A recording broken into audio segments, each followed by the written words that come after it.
How often do we really pay attention to the state that we go to sleep in? Like, what does that even mean? What's up, friends? Welcome back to my channel. Well, I'm so happy you're here. Thank you for clicking on this video. Before we get started, make sure you like and subscribe so you don't miss any of my weekly videos that come out. Next week, we are starting a brand new 4-week series on fitness and nutrition, and I promise you will not want to miss it. It is filled with some really fun collaborations, so make sure you click that bell button too. So today I was thinking about what I wanted to post before going into this fitness and nutrition series, and really one of the most important pieces of our days is a bedtime/evening routine. And we're going to dive into why that's important. I have 5 bedtime routine tips that literally will change your life. That's a big statement, I know, but I promise you when you implement these and learn about the science and the reasoning behind it, it will really affect your daily life. You know what we have to start with first? If you've watched any of my other videos, we have to start with raising our energy, getting our bodies and our minds ready to receive information. So we're gonna throw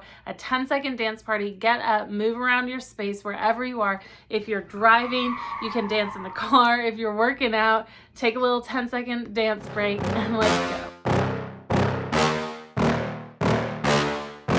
Yeah. Please tell me that I can't. The state that you go to sleep in sets the tone for your next day. How often do we really pay attention to the state that we go to sleep in? Like, what does that even mean? And I'll tell you right now, a lot of us are going to bed in highly stressed states with really high raised cortisol levels. And of course, it would make sense if we're going to bed in that state, we're kind of staying in that state all night and waking up super stressed, super anxious, ready to just jump right into the day in not a really good positive way. If you're someone that deals with anxiety, that deals with burnout, that feels that they are very stressed, that feels like they're not getting good quality sleep and waking up tired, this video is for you. Okay, so I'm gonna give you the 5 tips and then break each point down and talk about why I picked them and why they're really important. Number 5 is red light therapy. Number 4 is grounding yourself before bed. Number 3 is no food 3 hours before bed. Number 2 is no work 2 hours before bed. And number 1, no screens, no blue light at all. We will talk about the importance of that.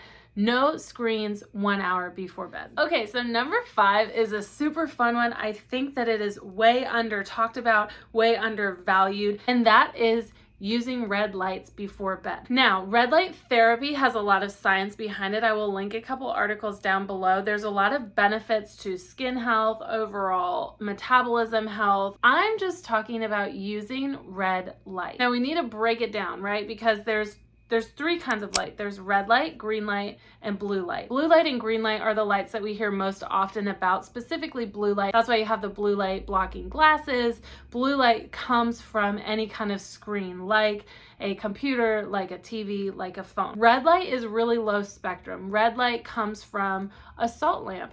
Or one of my absolute favorite things is I got the LED light changing bulb. So when 8 p.m.-ish rolls around, I tell my Alexa to change the light to red, and I just keep that light on the entire rest of the evening until I go to bed. And I try to keep all the other white lights and blue lights off. And when I say red light, it could be the spectrum of red light. So you could do orange, you could do yellow, you could do red, whatever makes you feel most comfortable. There's this really interesting podcast that I was listening to from Mind Pump. It is linked down below. Start at around minute 41 and 30 seconds and go to about minute 55. They talk about the benefits of this red light and kind of bring it back to when we were in that hunter-gatherer time and how our ancestors really used this red light at night because they were sitting around a fire. They didn't have electricity. They didn't have all these lights that they could turn on. When the sun went down, they built a fire, they had that red light, and then they went to bed. A really cool fact about red light is that studies show that red light increases the melatonin production, the natural melatonin production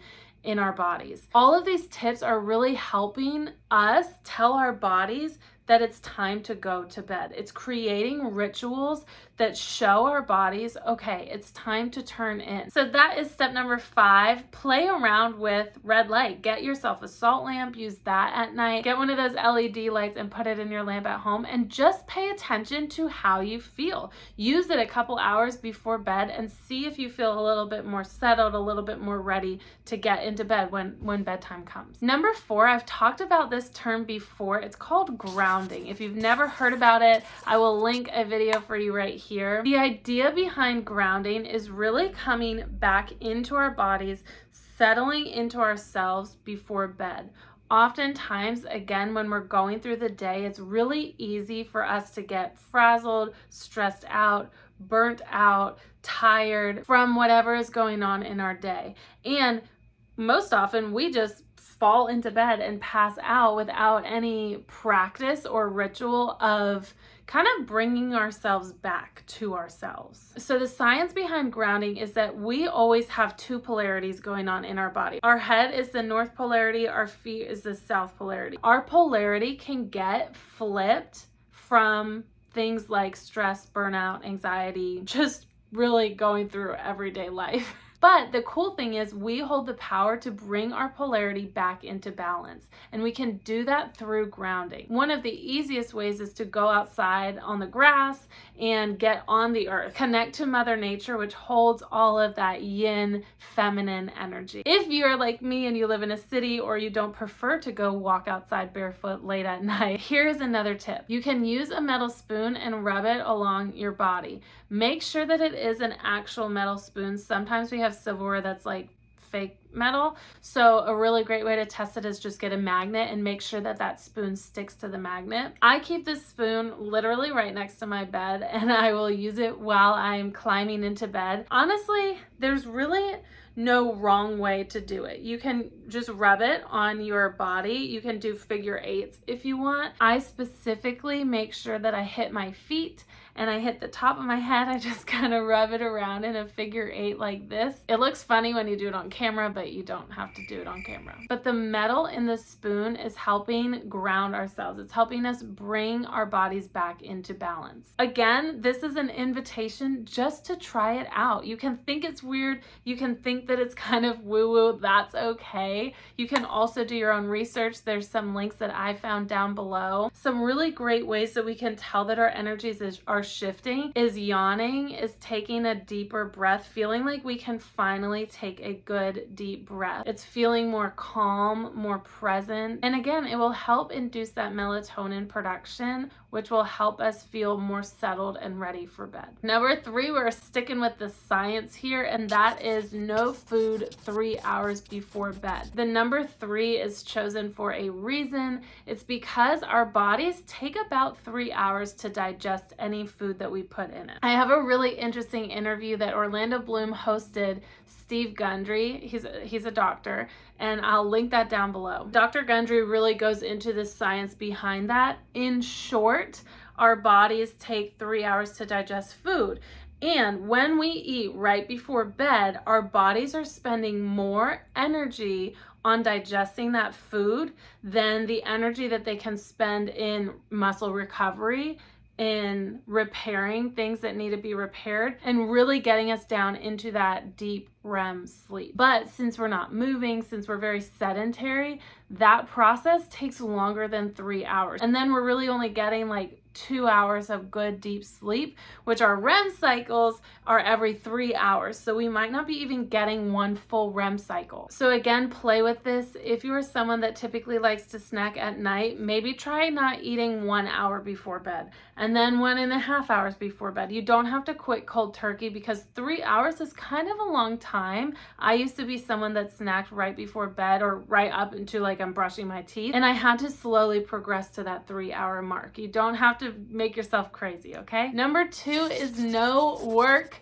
2 hours before bed. We talk about setting boundaries on this channel a lot. Here's a video if you're interested. Set those boundaries, friend. You do not need to be accessible 100% of the time, no matter what job you have, whether that is a corporate job or you're an entrepreneur. You do not need to be accessible all the time. So no work 2 hours before bed. That means No emails as well. No checking and responding to emails or catching up on some stuff that you missed throughout the day. Take a break.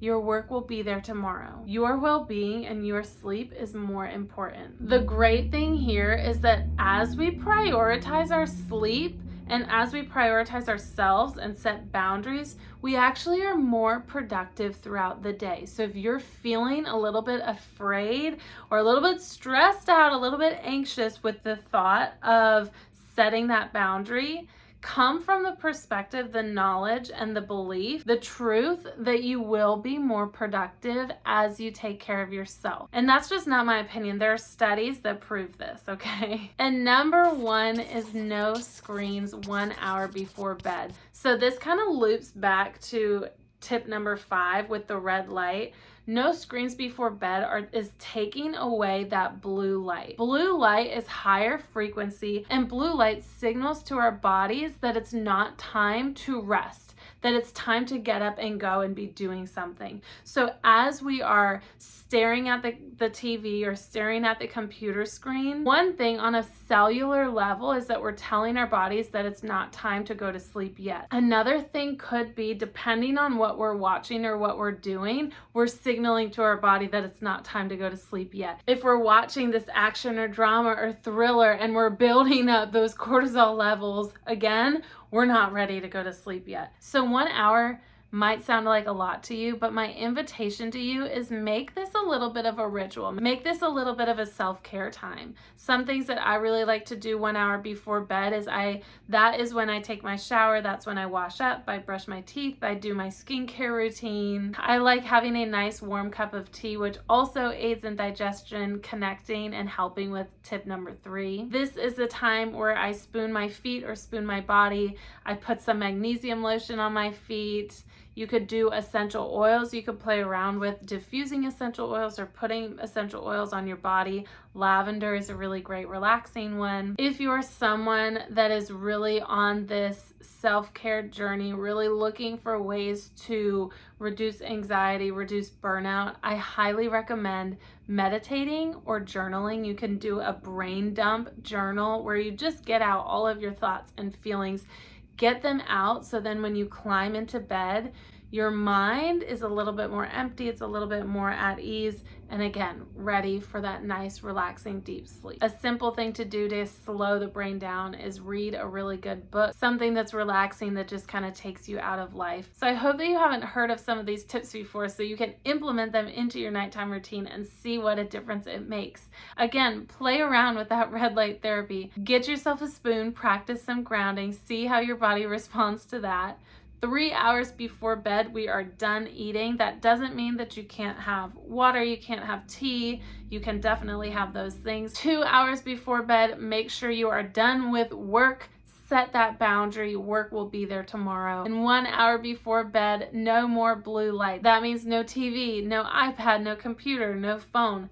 Take a breather. Take that time for yourself. All of these tips are really helping stimulate that melatonin production. It's really helping on a cellular level and an energetic level to signal to our bodies that it's time for sleep and that we are safe, that we are okay, that our bodies can really go into that deep regeneration and rejuvenation process. I will see you next time, my friends. I'm so excited for this series to start up next week. Make sure you hit that like and subscribe and bell button so you don't miss any of the really exciting stuff we have coming up. Be well.